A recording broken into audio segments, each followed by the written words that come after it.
Well, hello old boy, it's pretty hot out here, isn't it? But fortunately, a bit cooler in the garage here. Well, hello again everyone, and we've got another little airbrush job to do.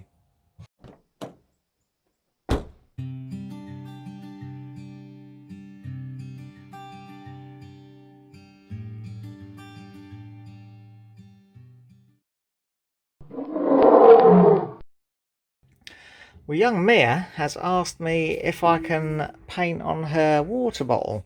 It's, I think it's a Co-op stainless steel water bottle, and it's obviously had one of these sort of rubbery plastic coatings on it, which has started to peel off. So the first thing really is to get the remainder of that off, and the question is how to do it. Could try scraping it off, I suppose. I don't know if we've got any cleaners or solvents that take it. Oh, it has to be something quite nasty that would take that off, wouldn't it? Let's try giving it a little bit of a scrape first.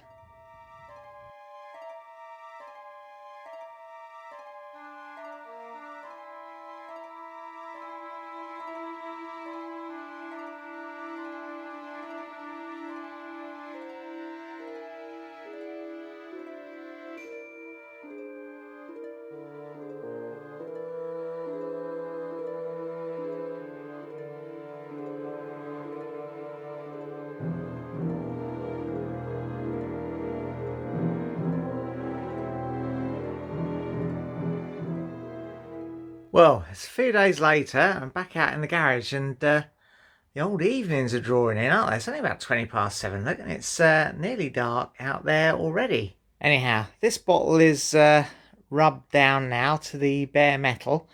I've masked off the bit you drink out of, and stuffed it on a screw with a rag wrapped around it to hold it sort of upright while I paint. Because it's such a small area, I'm going to use up the last of my aerosol primer rather than mixing up some of that automotive primer, because I probably wouldn't use half of what I mixed up on that.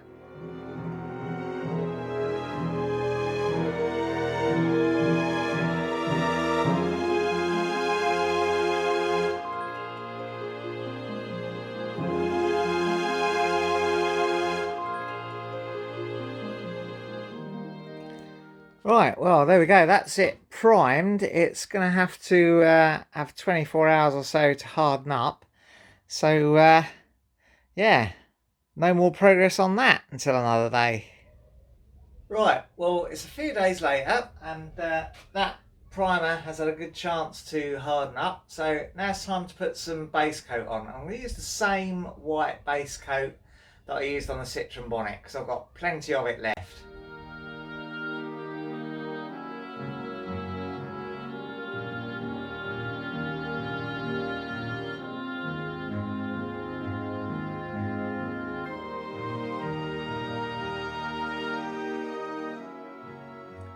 Well, now we'll wait for that to harden up a bit again, probably another 24 hours, and then we can flatten that off a little bit before we begin the design on it. Well, we've had a break of quite a few weeks on this project now. I haven't been able to get back to it for quite some time. But we're back now, and I think the first thing that I want to do is I want to mask off an area to put the unicorn design. I've got this unicorn that I just printed off from the internet to sort of use as a reference. I was thinking of putting it in an oval, but I think the oval would end up too big. So what I'm going to do is I'm going to put it in a square, I think, with rounded off corners. And I'm going to use that special masking, I forget what it's called actually now, the special masking film stuff. So the first job is to measure up that square and to mark it off on the film and cut out that hole, basically.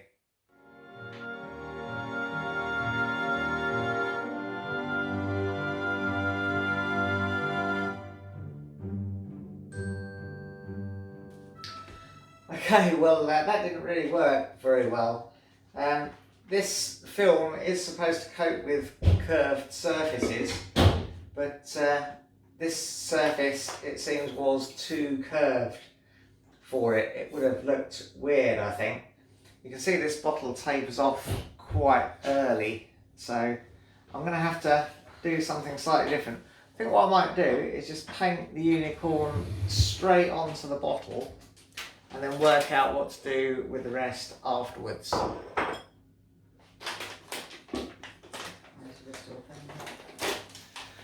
And don't forget, there's a selection of my airbrush paintings available on my Etsy shop. Just search in Etsy for Ttxela Airbrush.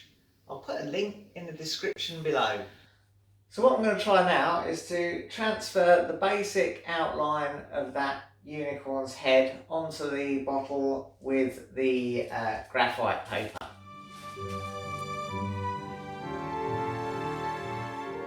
Well, that wasn't too bad. I've got the rough outline in, so I think we can begin painting. You can see it's very faint there. I have got some grubbiness from the graphite paper. We won't worry about that just yet. We'll clean that up later. Anyhow, let's get some black in the gun and start putting in some of the darker areas, I think.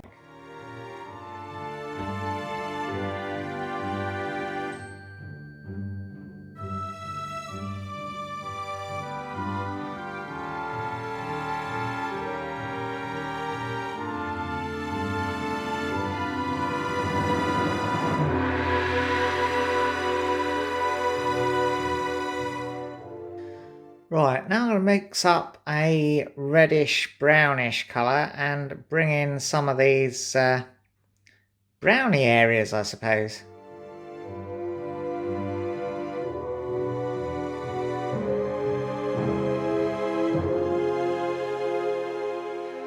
Right, so well, now I'm going to mix up some white. Well, not mix up some white, I'm just going to put some white in the gun because the unicorn is supposed to be white. The other bit's supposed to just show. So I need to lighten it up a little bit.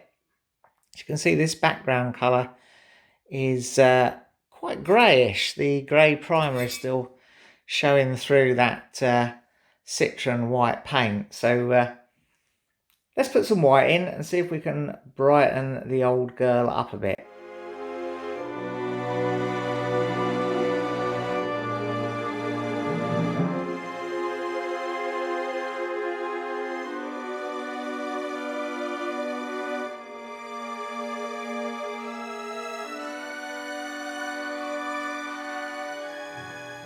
Well, now it would be nice to try and get these flowers in, and I think the only way we're going to successfully do that is by cutting them out as a sort of stencil. So let's give that a go. I'm going to use another paper printout and just cut out the rose, basically, or the roses.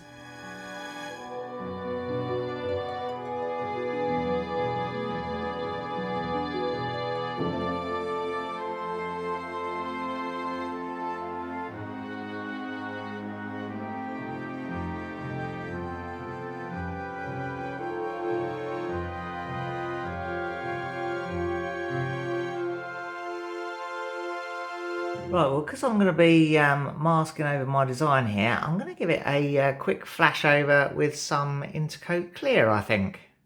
I'm going to use this 40-30 balancing clear again. And it does seem to have stayed liquid in the bottle, which is good.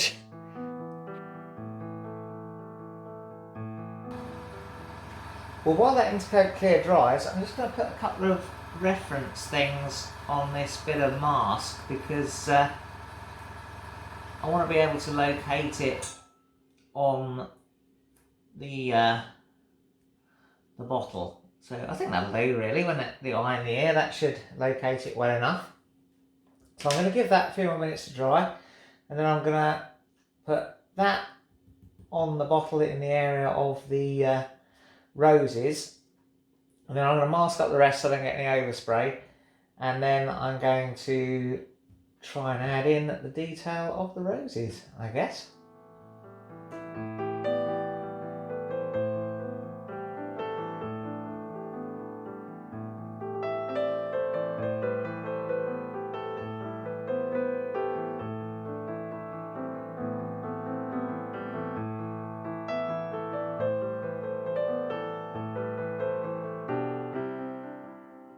Well, there we go. I think this is probably the unicorn side of it done.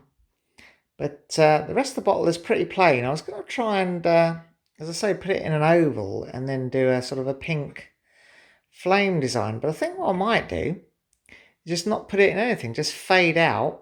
Just put the flame pattern on and fade out before I get to the unicorn. I think that may well work.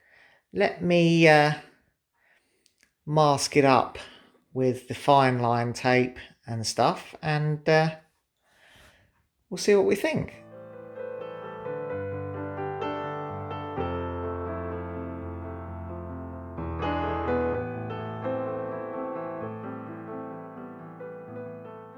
Right, now the crack is going to be to get these flames in, and I'm going to try and do perhaps 2 layers. I think might be nice. So this is the first layer. Let's get in with some, what I'm going to do is I'm going to do sort of a dark to light, just outline on the flames. I'm going to miss the unicorn, so the unicorn is just going to be sort of floating in the middle of it, and then I might do another layer once this is set, but that probably means I'm going to have to clear it between.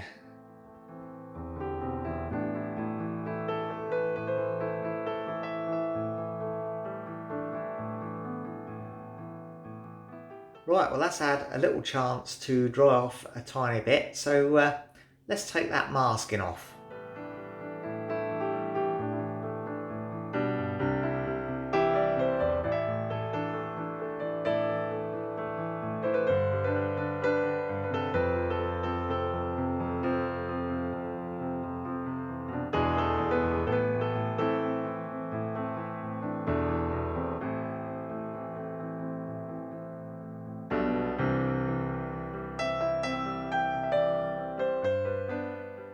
So there we go, there is the finished airbrushing. I think I'm not going to do a second layer. I've decided against it. I think what I'll do is I'll clear coat it, and then I've got an idea to protect it better, because obviously young Mia is bound to drop it and sling it in a school bag with all sorts of other bits and pieces. So I've got a bit of an idea about that, but we'll see how it works out. Well, that's all for now. If you enjoyed it, press like. Subscribe if you want to see some more. And ring the bell to be notified when we upload something new.